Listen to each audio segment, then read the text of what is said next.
సుత్తి కొడవలి పార్టీలో రాష్ట్ర రథసారథి రేసు ఆసక్తికరంగా మారింది. పార్టీ పగ్గాల కోసం ఎవరి ప్రయత్నాల్లో వారు బిజీగా ఉన్నారు. ఇప్పటికే రాష్ట్ర కార్యదర్శిగా ఉన్న నేతకు మళ్లీ రెన్యువల్ అయ్యే అవకాశం లేకపోవడంతో తనకు ఛాన్స్ ఇవ్వాలంటే ముగ్గురు నలుగురు నేతలు రేసులో ఉన్నారు. తెలంగాణలో సిపిఎం పార్టీకి కొత్త సారథి ఎవరు?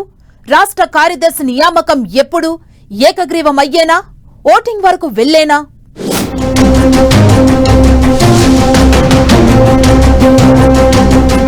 కామ్రేడ్స్ రాష్ట్ర రథసారథి రేసులో నేతల పట్టు. సిపిఎం రాష్ట్ర కార్యదర్శి రేసులో పోటాపోటీ.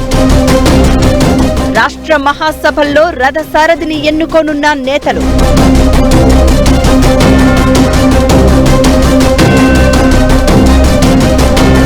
రాష్ట్ర పార్టీ కార్యదర్శి కోసం సిపిఎం పార్టీలో తీవ్ర పోటీ నెలకొంది. వరుసగా 3 టర్ములుగా రాష్ట్ర కార్యదర్శిగా కొనసాగుతున్నారు తమ్మినేని వీరభద్రం. పార్టీ నిబంధనల ప్రకారం ఆయనకు మరోసారి కార్యదర్శి అయ్యే అవకాశం లేదు.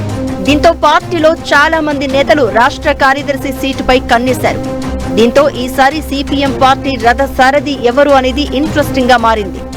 ఎప్పుడు లేని విధంగా జిల్లా కార్యదర్శుల ఎన్నిక కూడా రసవత్తరంగా సాగింది. దీంతో సిపిఎం స్టేట్ సెక్రటరీ రేస్ మరింత ఉత్కంఠ రేపుతోంది.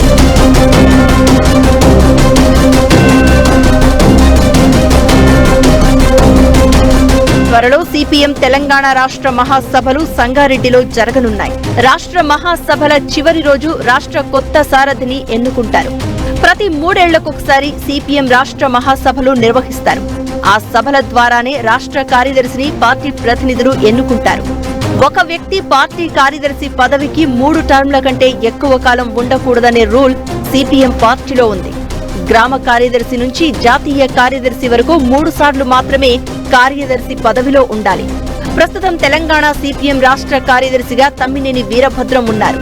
పార్టీ నియమం ప్రకారం తమ్మినేని టర్మ్ ముగియడంతో రాష్ట్ర కార్యదర్శి ఎవరు అవుతారనే ఉత్కంఠ రాజకీయ వర్గాల్లో నెలకొంది.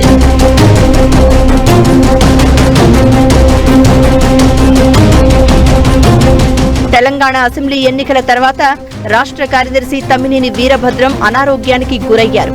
అప్పటి నుంచి ఇన్ఛార్జ్ రాష్ట్ర కార్యదర్శిగా ఎస్ వీరయ్య పార్టీ కార్యాలయ బాధ్యతలు చూస్తున్నారు.